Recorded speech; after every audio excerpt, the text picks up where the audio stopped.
নমস্কাৰ জোহাৰ জনাইছো সকলোকে আৰু মই ঋতুৰাজ আজি নতুন এটি ব্লগলৈ আপোনালোকক স্বাগতম জনাইছো আৰু আজি আমি সকলো পৰিয়ালে মিলি আজি গৈ আছো আমি দেওপানী মন্দিৰলৈ আৰু দেওপানী মন্দিৰৰ এই যাত্ৰা আপোনালোকক দেখুৱাম আৰু আহক বন্ধুসকল আজি ব্লগটো আমাৰ ইয়াৰ পৰাই ঘৰৰ পৰাই আৰম্ভ কৰিছো।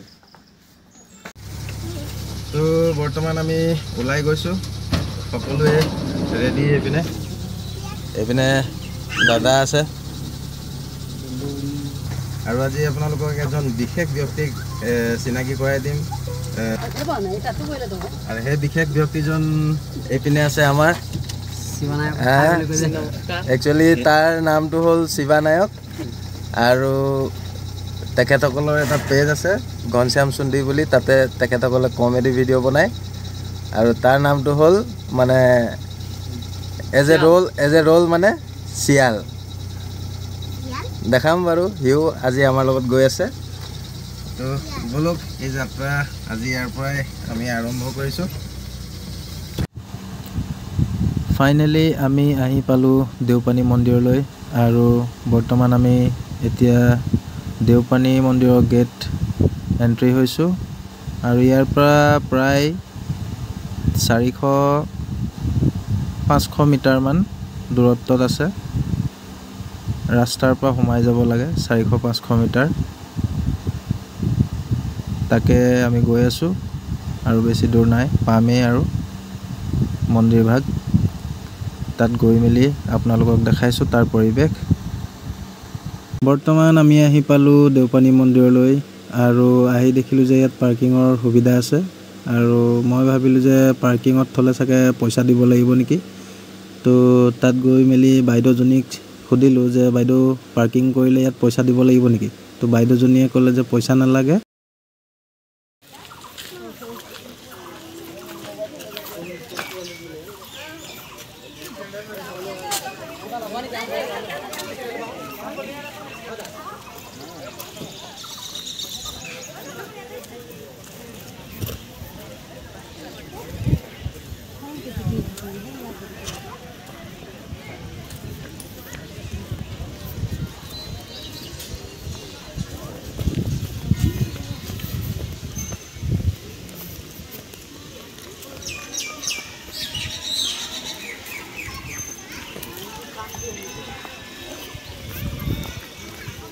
আমি উপস্থিত হৈছোঁ এয়াই সৰু দেওপানী মন্দিৰ। আহক আৰু আপোনালোকক ওচৰৰ পৰিৱেশটো দেখাওঁ।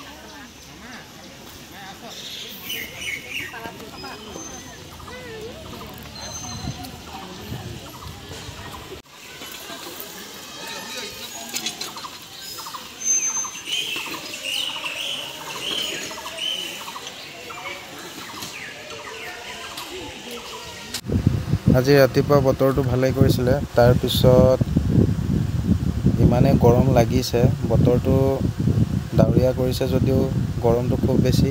আৰু ইয়াত আহি মেলি ভিতৰত সোমাই অলপ বহিলোঁ। ইয়াত আহিলে আপোনালোকে দেখিব এই গছজোপাত যে ফিটা বান্ধে, এই গছজোপা ওচৰৰ পৰা চালে এটা বৰ বেলেগ মানে দৃশ্য দেখি পায়। আপোনালোকে মন কৰিবচোন আহিলে। আৰু এইখিনিতে চাকি বন্তি জ্বলায়। বৰ্তমান আমাৰ কাম হৈ গৈছে বাৰু ইয়াতে। এতিয়া আমি ইয়াৰ পৰা ওলাই যাম আৰু ইয়াৰ পৰা ওলাই গৈ ক'ৰবাত খাবলৈ ৰ'ম, ভোকো লাগিছে। আৰু আজি বিশেষকৈ গৰমটো বৰ বেছি, বতৰটোত মানে ৰ'দ দিয়া নাই কিন্তু তথাপি গৰমটো খুব বেছি লাগিছে। দেখিছে এনেও ঘামি ইয়াতে অৱস্থা একেবাৰে বেয়া। বলক আগলৈ দেখাই আছোঁ আপোনালোকক।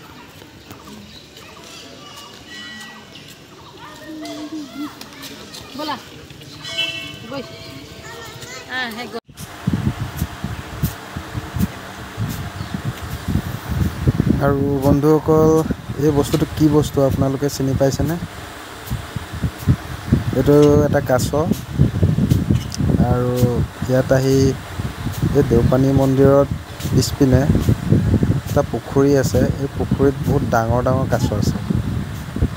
তাকে ভাবিলোঁ ইয়াৰ ফুটেজ এটা লৈ ৰাখোঁ আপোনালোকক দেখাবৰ বাবে। এইটো এটা কাছ, মানে ইয়াত কাছৰ হিচাপ নাই, মানে ইমানেই আছে ইয়াত, বহুত ডাঙৰ ডাঙৰ কাছ আছে। আহিলে ইয়াত বিস্কুট পেলাই দিলে আপোনালোকে দেখি পাব, এনেও দেখি পাব।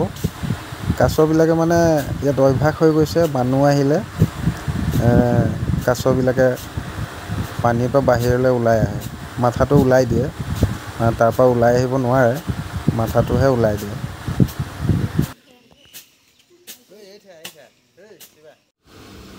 দেওপানী মন্দিৰৰ পৰা আহি বন্ধুসকল আমি এতিয়া সোমালোঁ গৰম পানী।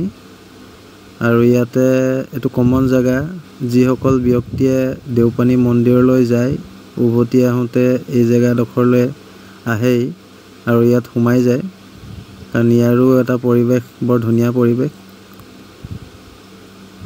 তো ব'লক বন্ধুসকল ভিতৰলৈ সোমাই যাওঁ। আৰু ভিতৰলৈ সোমাই আহি বন্ধুসকল ইয়াতে টিকেট কাউণ্টাৰ, এইটো টিকেট কাটিব লাগে এজনৰ 20 টকাকৈ। তো ইয়াতে সোমাই টিকেটটো কাটি ল'লোঁ। একচুৱেলি এনেকুৱা জেগাবিলাকত মানে কি এই টিকেটটো থাকেই, আৰু টিকেট আমি এতিয়া 4টা টিকেট কৰিবলগীয়া হ'ল। 4টা টিকেট কৰি পেলাই এতিয়া ভিতৰলৈ সোমাই আহিছোঁ আৰু আপোনালোকক এই গৰম পানীৰ পৰিৱেশটো দেখাওঁ। আৰু বৰ্তমান আমি আছোঁ এতিয়া দেওপানীৰ পৰা আহি পেলাই গৰম পানীত এতিয়া আমি সোমাই আহিছোঁ আৰু আপোনালোকক দেখাম যে গৰম পানী কিহৰ কাৰণে বিখ্যাত। আহক।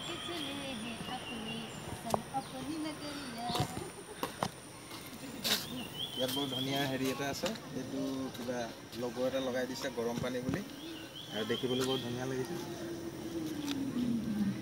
এইটো একচুৱেলি লাইটিং চিষ্টেমটো হ'ব লাগিছিল, ৰাতি লাইট জ্বলা চিষ্টেমটো হ'ব লাগিছিল, তেতিয়া আৰু বেছি ভাল লাগিলে। আহক দেখাই আছোঁ আৰু ভিতৰত পৰিৱেশ।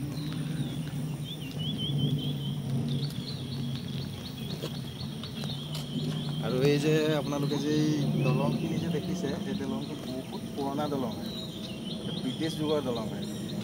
চাইছেনে, গোটেই দলংটো একেবাৰে মানে ষ্টিলৰ, মানে লোহা।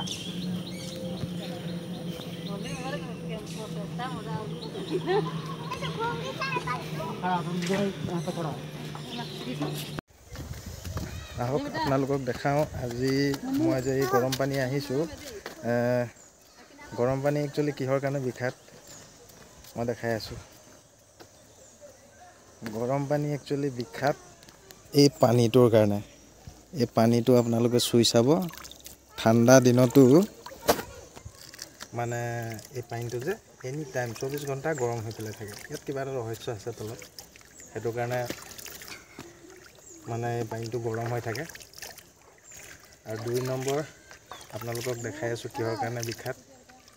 এটা ঝুলনা দলং আছে, সেই ঝুলনা দলংটোৰ কাৰণে, আৰু খুব মানে পুৰণি কিছুমান ইয়াত দলং আছে, সেই দলংকেইটাৰ কাৰণে এই জেগাডোখৰ বিখ্যাত। আৰু বৰ বিশেষ এটা ইয়াত চাবলগীয়া বস্তু নাই, এই পানীটোৱেই 1 নম্বৰ। এই পানীটোৱেই গৰম পানী, এই পানীটোৰ কাৰণে বিখ্যাত। এই জেগাডোখৰ একচুৱেলি এই পানীটোৰ কাৰণেও বিখ্যাত, গৰম পানী বুলি কয়। আৰু 2 নম্বৰ হ'ল এই যিটো দলং আছে ঝুলনা দলংটো, এই ঝুলনা দলংটো বহুত পুৰণি দলং হয়। এইটো একচুৱেলি ব্ৰিটিছ কালৰ দলং হয় নেকি, মই ভালকৈ নাজানো, কিন্তু মই জনামতে মানে এইটো ব্ৰিটিছ কালৰ দলঙেই হ'ব লাগে। আহক এই দলংটো দেখাই।